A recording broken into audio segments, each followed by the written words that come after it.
পাঁচটি বোকামির কারণে মেয়েরা তার জীবনে সবচেয়ে বেশি কষ্ট পেয়ে থাকে। এই পাঁচটি বোকামি কি কি মেয়েরা শেষ পর্যন্ত শুনে যান।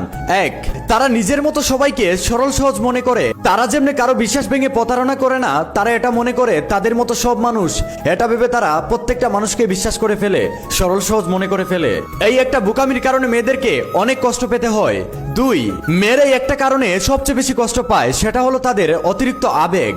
তারা অনেক সময় তাদের আবেগ কাটিয়ে অনেক সিরিয়াস কাজ করে ফেলে, যেটা বিবেক দিয়ে করার কথা ছিল, যেই কাজটা চিন্তা করে করার কথা ছিল।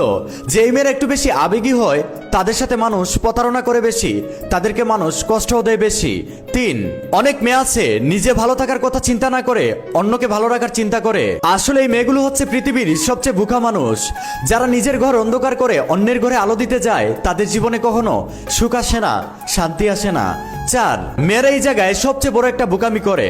একটা ছেলে যদি একবার তার সাথে বেইমানি করে, তখন ছেলেটা যদি তার মতো খুঁজতে খুঁজতে অন্য কোনো মেয়ে না পায়, তখন যদি তার জীবনে আসে আইসা তার কাছে মাফ চায়, তখন মেয়েটা তাকে মাফ করে দেয়। এটা হচ্ছে মেয়েদের সবচেয়ে বড় বোকামি। যেই ছেলে একবার একটা মেয়ের সাথে বেইমানি করতে পারে, সেই ছেলে বারবার ওই মেয়েটার সাথে বেইমানি করতে পারে, শুধু বেটার অপশনের অপেক্ষা। 5, মেয়েদের জীবনে সবচেয়ে বড় একটা ভুল কি জানেন?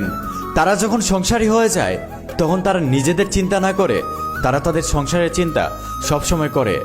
তারা তাদের সংসারের চিন্তা করতে গিয়ে ঠিকঠাক মতো নিজের যত্ন নেয় না, নিজের দিকে খেয়াল করে না। তারপর একটা বয়সে গিয়ে আয়নার সামনে দাঁড়িয়ে নিজের চেহারা দেখে আর ভাবে, আমি কি ছিলাম আর কি হয়ে গেলাম।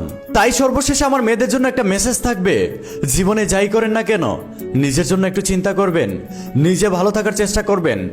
একটা কথা মনে রাখবেন, আপনি নিজে ভালো না থাকতে পারলে অন্যদেরকে কিভাবে ভালো রাখবেন? আর আপনারা হচ্ছেন মেয়ে মানুষ, আপনারা সংসারের জন্য সারাদিন যতই পরিশ্রম করেন না কেন, কেউ এসে বলবে না তুমি একটু রেস্ট নাও, আজকে তুমি অনেক ক্লান্ত। তাই মেয়েরা সব সময় নিজেরটা নিজেই চিন্তা করুন, নিজের ভালো থাকার কারণ নিজেই হন।